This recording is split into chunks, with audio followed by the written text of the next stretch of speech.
Get to today's march. Here are three things to know about the situation in the Middle East right now. First, there are some new hopes surrounding the hostages Hamas is holding. Hamas says it is ready to release up to 70 women and children in exchange for a 5-day ceasefire.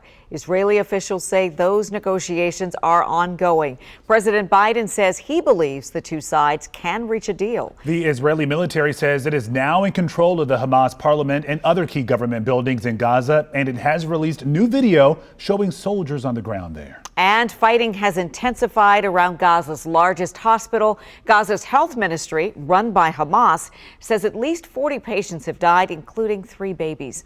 All of this since Saturday, when the hospital's emergency generators ran out of fuel. Tonight, we have crews across the district to bring you team coverage and showing you the aftermath of this march. We want to start with our Scott Broom. Yeah, Scott, the march may be over, but this sentiment remains to stop anti-Semitism.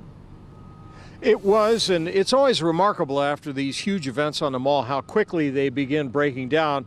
Just a couple of hours ago, likely hundreds of thousands of people here to support Israel, to call for the release of hostages, and to battle anti-Semitism.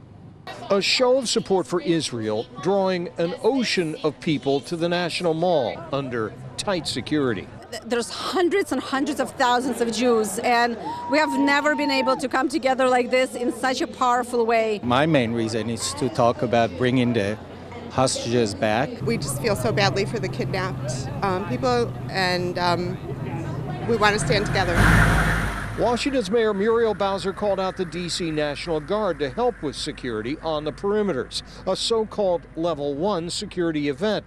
The rally site enclosed by fencing, with entry only at controlled security checkpoints with magnetometers. Well, I was concerned because there are crazy people, but I just knew that they would have it under control.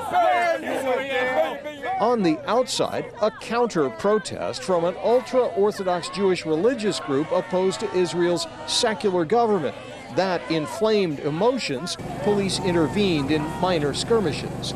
A top concern here today, the 400% rise in anti-Semitic incidents, as reported by the Anti-Defamation League. This needs to be a common thing. Anti-Semitism is on the rise in a level we haven't seen since the Holocaust. It's not good. We've seen this before. It's a precursor to things that we don't want to see again. Just to be able to be in this place and see, wow, there's going to be this many people who are all standing with us, it's empowering.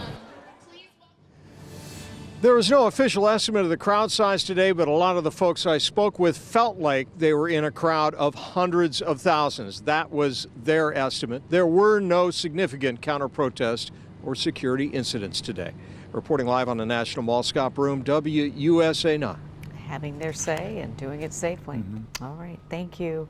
Many people are also making their voices heard outside of the district. A restaurant in Falls Church, Virginia is raising money for Palestine, as well as families caught in the crossfire in Gaza. As our Leslie Moreno reports, a business owner there is calling for peace on both sides.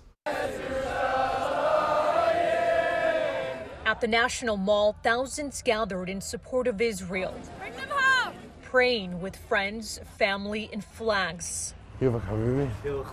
Less than 10 miles away, a Virginia business owner is still coping with reality. He lost his niece and her 3 daughters in Gaza. We are very sad about what's happening, and we hope this will stop soon and a ceasefire happen right away.